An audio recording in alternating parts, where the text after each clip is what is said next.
presents and welcome. This is the Current Affairs segment. It is your trusted source for the latest news, insightful discussions, and impactful stories shaping our nation and beyond. I'm Angela Kabete, and together with Mr. Kimotho, we dive into the latest headlines and uncover the truth behind the news of what has been happening, that is, in our country and beyond. Make sure that you stay tuned as we break it down right here, right now. Mr. Kimotho, yes. A very good morning to you. Good morning to you. A happy new week.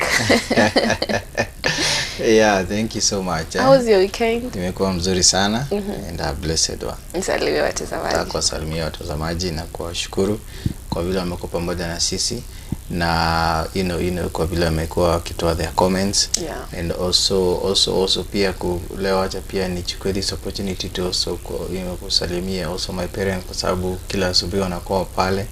Na one of our nieces anaitwa Nevo, anamkaga asubuhi kutuangalia. So nataka leo kuwasalimia kwa TV, itakuwa mzuri. Yeah. Yes. And before anything else, before you dive into what has been happening, it is always our norm to give you that is the verse of the day. And today's verse comes from that is Ecclesiastes 3:11, and this is what it says: He has made everything beautiful in its time. He has also set eternity in the human heart, yet no one can fathom what God has done from the beginning to the end. So inaanza kwa kusema that he has made everything beautiful in its time. So that brings that aspect of God's perfect timing in our lives. And everything in life, as long as you are a believer, as long as you are a Christian, it happens according to God's plan, not ours. And that's why every time when you pray, you're supposed to pray that in everything that you're doing, it's aligning with what God wants you to do. Sometimes vitu zinakanga ni kama zina delay, but the Bible is reminding us today that he has made everything beautiful in its time. And then in the lake of kusema that he has also set eternity in the human heart. God has placed human beings in a sense of eternity, a longing for something beyond. We as Christians, that is eternity.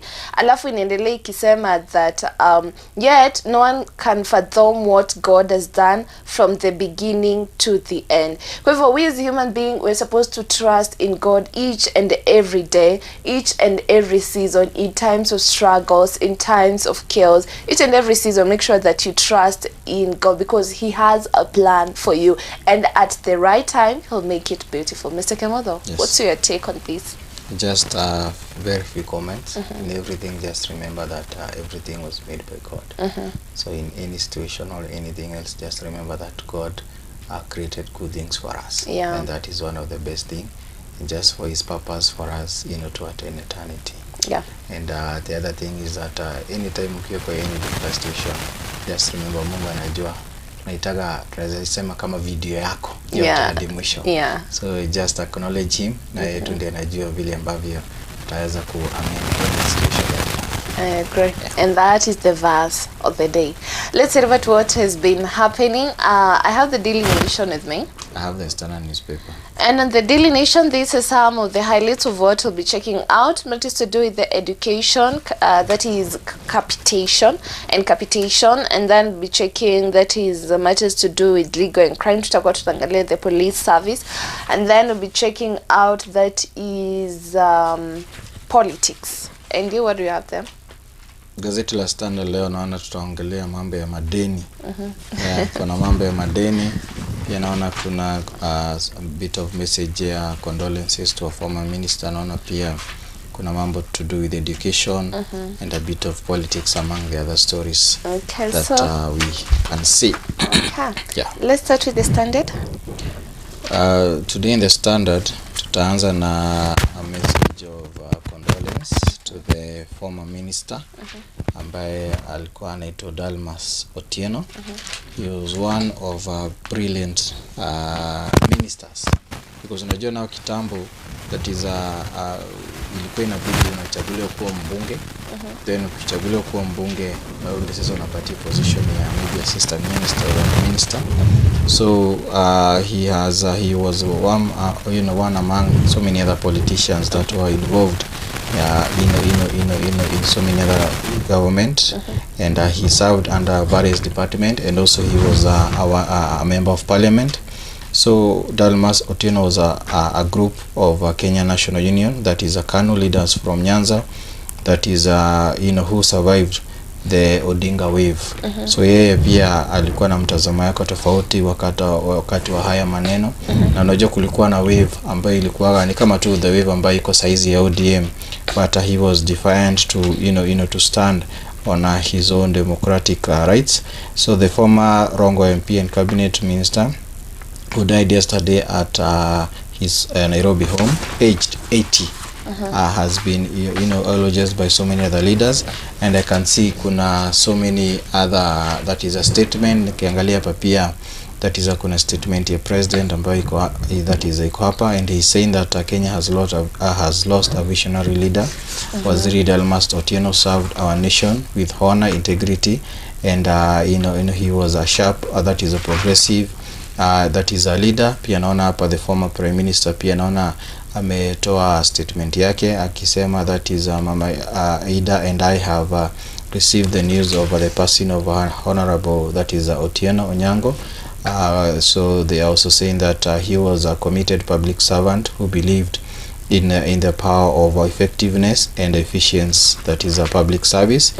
Pia nikiangalia hapa kwa sababu pia yeye alikuwa, that is a Dalmas, alikuwa anahusikana sana na mambo ya pia KANU. Nikiangalia hapa pia kuna KANU chairman ametoa pia his own also statement. Our hearts go out to the family and friends of Dalmas Otieno following his sudden demise. He was a visionary and a dependable leader who rose through the rank of political leadership and public service. So nikiangalia, there are so many other comments here, the speaker, the prime cabinet secretary, and also the LSK president. So Dalmas Otieno, that is his timeline kulingana na penye ninaona hapa, wanasema that is he graduated, that is from Makerere University 1971. Then 1980 akagraduate now from University of Nairobi, mahali aliattain now his master's degree. So ukiangalia ni mtu ambaye alikuwa so much focused, because by 1980 already alikuwa graduate na master's degree in business administration. So 1982 to 1985 he served as chair, that is of Kenya Commercial Bank Board. Then 1988 he contested and won the Rongo, that he has a parliamentary seat. And then 1991 appointed minister of that is industry and labor. Then 1992 appointed, that is a transport and communication minister. Then that is 1992 after alilose that is his seat ya Rongo parliamentary seat, akuwa nominated to parliament and reappointed minister for transport and communication. So then 1996 akaondoka kuwa minister. 2007 akaresign now from KANU na akajoin ODM. So ukiangalia all along ye alikuwa kupande wa KANU, then sasa akarudi akajoin ODM, then to wait back in the cabinet as a public service minister. Then 2014 that is akaingia na movement ingine hapo. Then 2017 appointed, that is to salary and that is a remuneration commission ambayo huwa ina deal na so many other things concerning the salary of a public servant.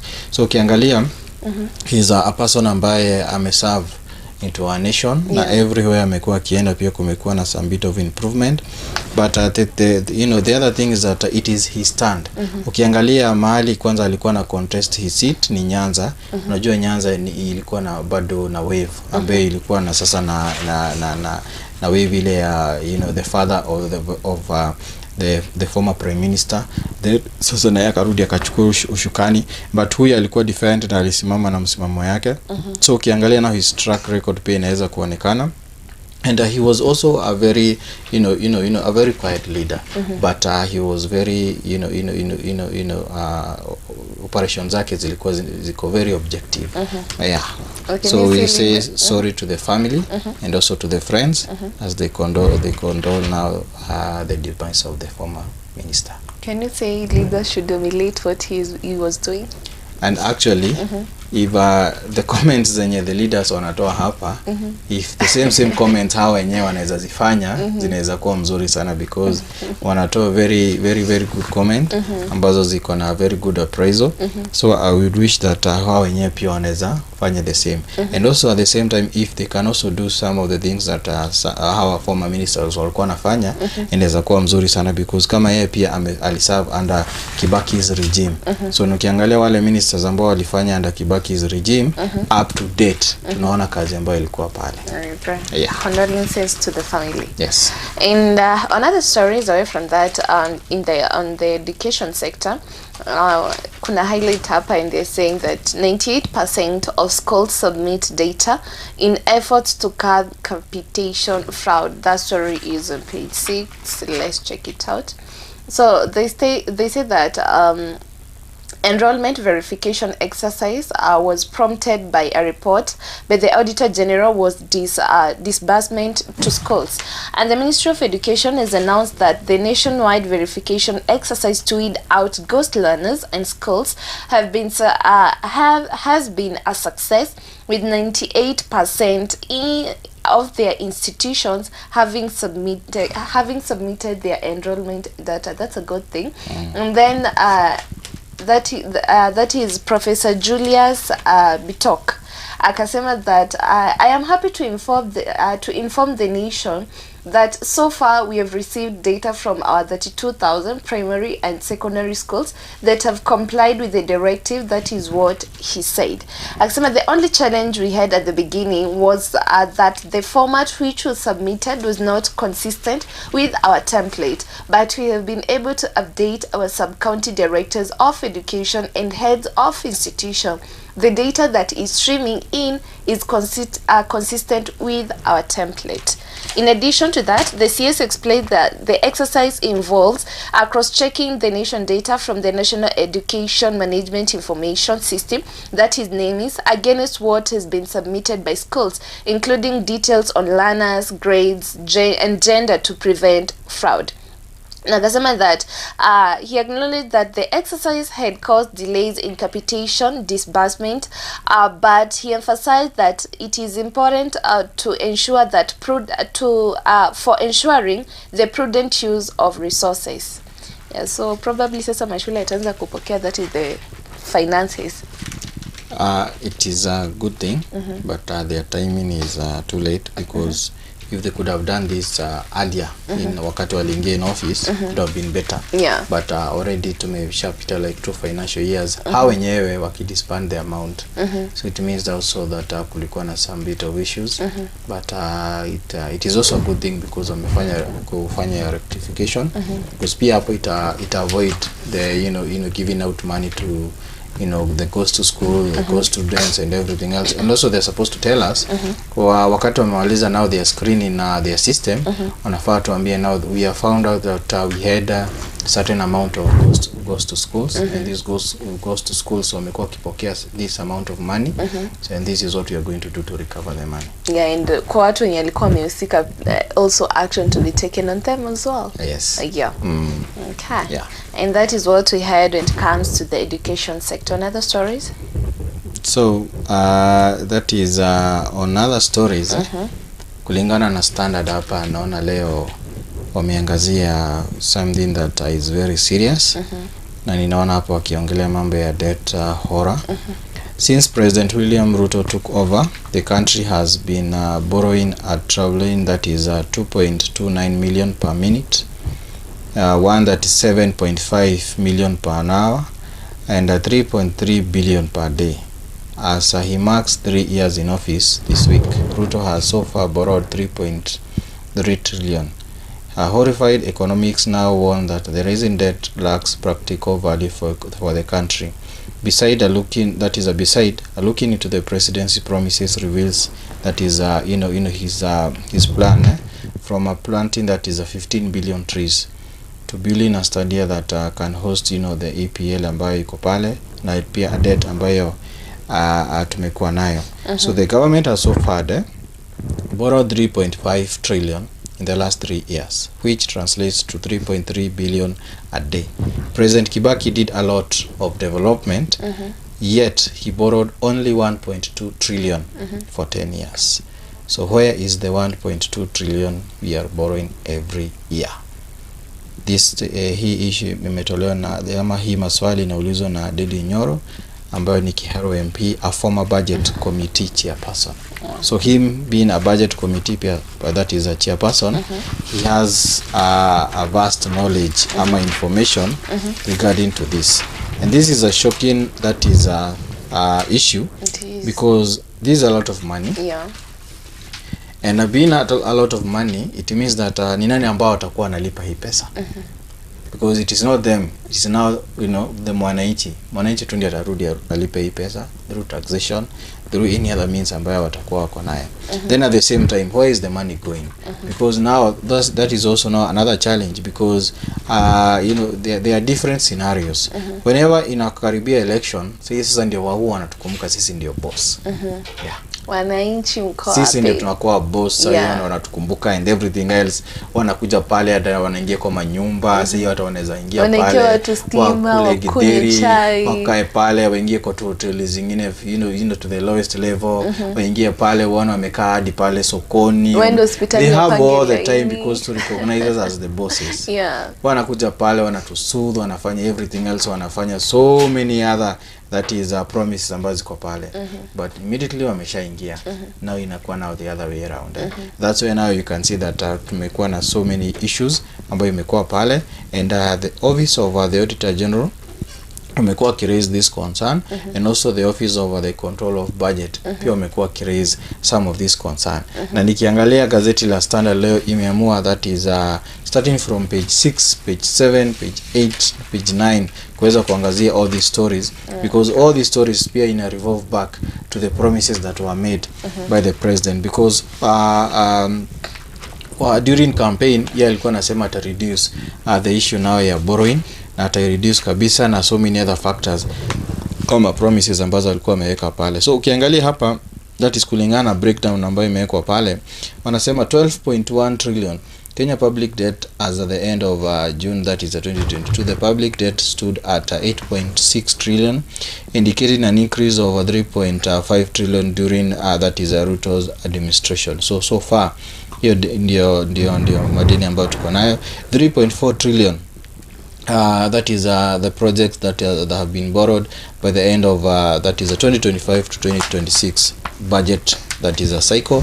3.5 trillion amount the NURU claims the government has borrowed in the last, that is 3 years, equating to approximately 3.3 billion per day. So ukiangalia that is already tumesha borrow 3.5 trillion. Na at the same time kuna budget ambayo that is the physical year 2025-2026 kuna estimated of 3.4 trillion. So 45 billion bond of Atalanta Stadium not included in the main public debt. So kumbuka ile stadium ilitumia 45 billion, this has not been included now to the listed budget ambayo wamesema pale. Na pia that is a 524.8 billion total pending bill contributing to the overall debt burden ambayo tumekuwa nayo. So ukiangalia hizi figures sometimes ina sound ni kama hata tuna degrade these amounts, because we are speaking of millions, we are speaking of billions. If you move around in our nation, unakosa kuona now the figures that we are speaking about here. And that's unaona last time wakati the CS, that is the CS John Badi wa Treasury, wakati alikuwa anaongea akisema now the country GDP increase and everything, the ratio and everything, watu walikuwa wanasema but we are not feeling anything in our pockets, because nyinyi kulingana na figures zenyu mnaona mko sawa, but ile pesa yenye mtu anapata unakuta inakuwa ngumu mtu kusave. Yes, pengine unakuta anatimiza yale mambo pengine angetaka kutimiza, but unakuta at the same time because hakuna kitu ambayo that is ana save. So that is one of the thing ambayo ninaona that is a gazette imeanza kuangalia the debt now compared now with the other regime. And also now unajua pia naona hapa wame compare now some of these na other promises ambazo that is zimekuwa zikifanywa hapa. Like for example nikiangalia hapa, that is wanasema that is the youth still waiting for State House motorbikes. Ni kama zile motorbikes bado ambazo zilikuwa zimepromisiwa bado hazijafikia. Some of the motorbikes that is issued to Nairobi Youth at State House Nairobi, that is August 9, a part of the government ongoing empowerment program. Kiangalia zimepigwa hapa, that is zimepigwa picha. You granted me a motorbike when we visited State House. Why don't you just give it to me so that members of my group can see? This is one person ambaye anaitwa Dickens Odhiambo ambaye Jitole association member. So ukiangalia zile promises ambazo zilifanywa wakati that is during the campaign period, and also now wakati now the government imeingia, if you relate now all these things na pia na the data ambayo inakuwa pale hivi, tunaona ni kama kwamba there is something that is not going on well, because hii madeni ambayo that is yamechukuliwa hapa, kama kungekuwa na correspondent to it ambayo inaonekana in development, could have been something else. If tungekuwa tumeona now the education sector kuna a lot of improvement, kama tumekuwa tumeona roads, tukiona even in our security sectors, in any other thing, ingekuwa na kitu ambayo tungekuwa tunaona hapa hivi. And also remember that also the control budget pia ilikuwa imetoa some of the allocation ambazo zilikuwa zimefanywa na some of the departments. Ukiangalia now the office of the president, the State House office, ukiangalia pia na other offices, ukiangalia ile pesa ambayo wamekuwa kitumia, hiyo pesa yote ambayo wamekuwa kitumia ndio ina amount to the borrowing ambayo that is tunaweza kuangalia hapa. And that's why now pia gazeti pia inaweza kucompare now all those now to the promises that were made, because ukumbuke now wakati now during the campaign there were so many other promises that were made, and also at the same time wakati now pia that is in this government pia kuna other promises ambazo tunaona hapa that is zimeweza kufanywa. And just now to quote now what now the newspaper ambayo tunaona hapa imeweza kusema, that is the president said the government has negotiated with Electricity Mobility from CIPRO to supply affordable motorbikes, offering significant relief to border riders. Under the agreement, electric motorcycles will cost 95,000 down from 190. For petrol, that is the model now, so they are doing now the comparison. So riders will be required to pay 9,500 deposit and make daily payments of 190. In July this year, the President Ruto announced that 70 women and youth group in every ward will receive, that is 50,000 each to start business, targeting 100,000 used countrywide. So this program is part of the bottom-up economic transformation agenda. We are uplifting those in at the bottom. The people that is criticizing me are already on the top. They should let me focus on this at the grassroots. That is what now the president said. So you just need to ask yourself kama hizi pesa zimeweza kuwafikia. Just remember that all this amount of money ambayo that is wanasema yatafanywa hii na haya ndio ina some amount the borrowing figures that we can see here, because sasa hii pesa yote wataweza kutoa wapi? So it also raises a lot of questions kama kuna some of these things maybe imeweza kufika pale na kulingana na vile ambavyo inaona that is gazeti ikiweza kuangazia. And also remember also that kulikuwa pia na ile that is the agenda now of the president na pia kuweza kupanda that is 15 billion trees. So na kuna ile record ambayo imetolewa that is na various ministries kulingana na huo mtazamo ambao uko pale. There are so many other things that are also now it was promised during that time, but all these promises, whatever now it was promised and everything that is being done in some amount now to the borrowing, that is figures that we can see. Yes. Okay, and talking about borrowing, you remember ni kama mpango ya kuomba ya borrowing bado is still there, because we saw the president akiambia Japan that wapunguze their interest on borrowing. So does it mean that we want to borrow more? Unajua kiangalia hapa that is 3.4 trillion. That is now what Ruto projects that is to borrow by the end of 2025-2026 budget cycle. Where will this amount of money come from? Of course, because our country generate that is our ile revenue ambayo tuna collect haifiki 2 trillion. But hapo ukiangalia kuna budget ambayo iko ni 3.4 trillion. Where is the other amount going to come from? Si lazima aende a borrow. Yes. Okay, lakini wakideal na mambo ya corruption the way is determined to fight corruption, probably hiyo pesa itatosha.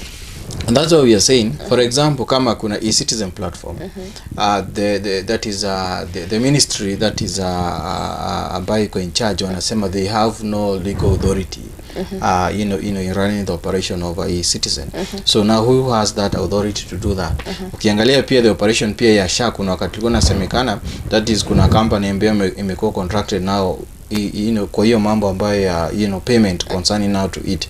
So ukiangalia now kuna a lot of issues, because if some of these revenue stream ambazo government imeweka wangekuwa wanaziangalia vizuri, the citizen SHA na mambo yale mengine, at least tungekuwa tunaweza kumanage the collection ambayo tunapata. But unaona sasa ile collection ambayo tunapata sisi wenyewe tunashindwa kuimanage.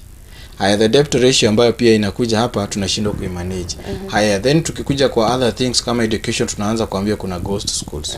Then tukikuja kwa mambo ya health issues, tunaanza kuambia kuna some of the hospitals ambao claims zao zinakuwa too much. So ukiangalia pia nao pia kama wangekuwa wanaweza kumanage all this amount of money ambayo inakuwa borrowed pale, ni kitu ambayo hata sidhani kama kuna mtu angekuwa na issue. But the problem is we are collecting a lot of money from the county level to the national level. At the same time we are borrowing, but ukijaribu kufanya the ratio and compare the two, unakosa kujana pale. Okay, don't remember the president says that we should not focus on the naysayers and the prophet of dooms when you na hawataki economy grow. So I don't know the prophet of dooms sasa ni kina nani. We don't know, but unajua now it is also not in the public domain of what now the promises that were made, that is during the 2022 that is election period. Kuna mambo mengi ambayo yalikuwa that is yamepromisiwa, na gazeti pia la Standard page 6 inaanza kuangazia zile promise zote ambazo ziliweza kupromisiwa during that time. Na ni mingi sana, so wanawezaenda wa grab a copy waweza kuangalia. Ni vizuri saa zingine kwa watu kukumbusha ama kujikumbusha, because the president yeye mwenyewe alisema hii ni kama mtihani, na so meaning kama ni mtihani inamaanisha kuna mahali kutakuwa na reference, na pia kuna mahali kutakuwa na ile kitabu ambayo inakuwa na answer book ambayo unajaribu kuangalia kama mambo fulani ambayo ilisemwa kama imefanyika ama kama bado imefanyika. But it is an irony as you look now to what was promised, and also as you look now to what is happening, unaona kuna contradiction of some of the issues. Okay. Yes. And away from that, when it comes to the health sector, wanasema that thousands are locked out of SHA over ID and phone number listing mismatches, and thousands of Kenyans are being locked out of a social health authority, that is SHA, due to mismatches between their national ID numbers and mobile registrations. A health ministry official has said that. And Medical Services Principal Secretary Ouma Oluga said growing number of citizens, especially the young people and low-income individuals, are unable to get SHA services because their mobile phone SIM card are registered under different ID numbers, often those of parents and relatives. In addition to that, akasema that to receive an average of 6,000 calls at the SHA call center every day. Over 2,000 of those from the people whose ID and SIM cards details do not match. The system automatically rejects their applications. That is what they said. So I hope wataangalia these issues, na watu pia waangalie kama details zao zina match na zenye ziko kwa hospitali. But unajua now at the end of the day kuna ile verification through ID.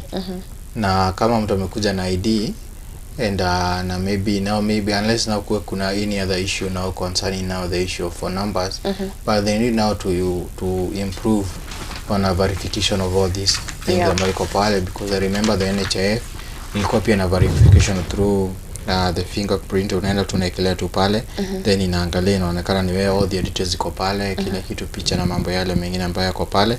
So now they need now to improve on the registration status of each and every person. And away from the health sector, you have something else? If you now naona hapa kuna county issues ambayo imeangaziwa, that is Nakuru County. Naona hapa county officials face EACC in a 22 million legal fees probe. So 8 senior officials are summoned over millions paid to a law firm without proper approvals. The probe came amid that is a revelation of unaccounted funds that is a inflated travel and a ghost workers payment. So hii ni after now the governor aliapia now to the pale kwa Senate na akaweza that is kutoa her own statement na kujibu yale maswali ambayo alikuwa anafaa kujibu.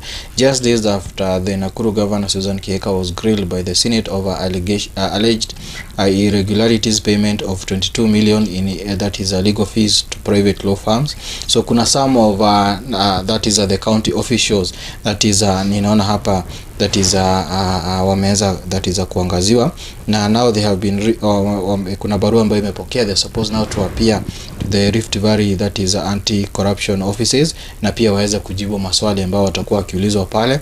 And some of the offices that is the officers wa county nikiangalia hapa naona kuna that is a county attorney that is kuna Caleb that is Wange, public service that is a chief officer kuna Charles Koech ambayo pia ana expected to appear today. Tomorrow pia naona kuna gender and youth that is Gladys Kamuren, pia kuna that is assembly clerk that is Joseph Malinda who that is formerly served as a CEO finance.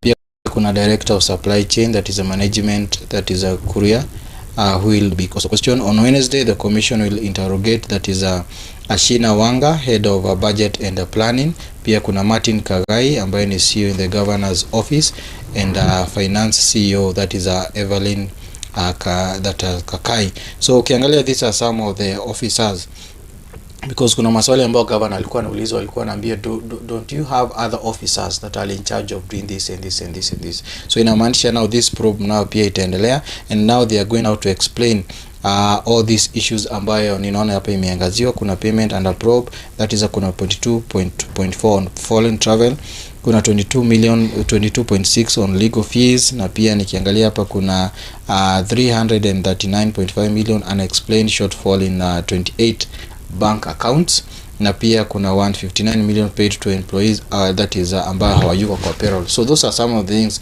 ambazo pia wataenda wajibu na pia that is waelezee ni kwa nini haya mambo yamekuwa kifanyika ama this amount of money that is iliweza kuelekea wapi. And that's why we are saying is that kama hii pesa yote ambayo inakuwa legit hapa kungekuwa na watu ambao wamehusikana nayo na pia kuna kuwa na other ways of ya kurudisha hizi pesa, sometimes inless ingekuwa inaonekana in the probe now to fight that is corruption. Yeah, and still on the county news, that is page 15 of the Daily Nation. I can see they're saying that raw control of funds, succession politics are at the center of these battles. And Senate verdicts reveal politics and chaos behind Oyster bids. Their frequency has raised questions about credibility and the deal process. The ongoing tussle between governors and MCAs has turned impeachment into a routine political weapon, with many motions collapsing in the Senate or courts for failing to meet legal thresholds. And they say control of funds and succession politics are at the center of these battles. But their frequency has raised questions about credibility and due process. Last week, Kericho Governor Eric Mutai survived his second impeachment attempt at the Senate on technicality. He had also escaped removal last October again of a procedural that is errors. Na kuna Senate hapa anasema that the people of Kericho will get justice by any means necessary, whether from this house or other agencies. Kwa hivyo kuna watu wenye bado hawako satisfied with that motion. Definitely, because now there are two governors ambao saizi wako pale issues zao bado zinaangaliwa. Kuna hiyo Kericho ambao pia amekuin page the second time na pia tuliona pia the Senate verdict ambao walitoa pale. Definitely kuna wale ambao pia wana feel that is bado wanahitaji kupush for that. Na pia pia kuna Nairobi governor pia at the same time impeachment yake iliweza kukua halted kidogo na pia ikasimamishwa kwa muda. So inamaanisha bado kuna unajua kuna ile push. Unajua pia kuna wale ambao ndio hii impeachment iweze kufika mahali ilifika. Kuna yale mambo ambayo waliweza kuyaangalia. wanaangalia na pengine wana push bado haya mambo yaweza kuzungumzia na yaweza ku you know because there is something that they need now, they need some answers. Okay. Yeah. And away from the county news, you have something as we wind up? So as we wind up, just kuhimiza watu that is the stories ambazo tumesoma hapa, they're just few. Kuna so many other stories ambazo ziko na gazeti leo la Standard iko na mambo mengi sana. Nikiangalia hapa iko na mambo unajua, kwanza gazeti la Standard huwa wanaangazia on Monday that is issues to do with health. Na naangalia hapa kuna article ambayo inaangalia mambo ya that is chronic, that is kidney diseases. So it is a good thing just to see what they are saying, and among so many other stories ambazo ziko hapa. I agree. Yeah. Also on the Daily Nation there are many stories. Kuna mambo ya legal and crime. We have that is matters to do with the police service. We have politics, and wanasema Uhuru considers handling of a Jubilee to Matiang'i. So they should grab a copy. Yeah. You have something to tell them? Just to say thank you for viewers for being there and joining us, and to wish you a blessed week. Okay. Yeah. Thank you so much for tuning in for this segment. That is the current affairs. We're always here to make sure that you stay updated of what is happening that is in our country and beyond. Just a reminder that we'll be having that is the Ladies of Nobility Conference that will be happening at Mizpah Press Center this September. That is from the 15th to the 19th. All ladies are invited, all ladies of all age groups, denominations, nyinyi wote mmekaribishwa. Let's purpose to attend and encounter God together. For more information, please contact 0727766553. We're going for a short break, then we'll be right back with Money Monday. Stay tuned.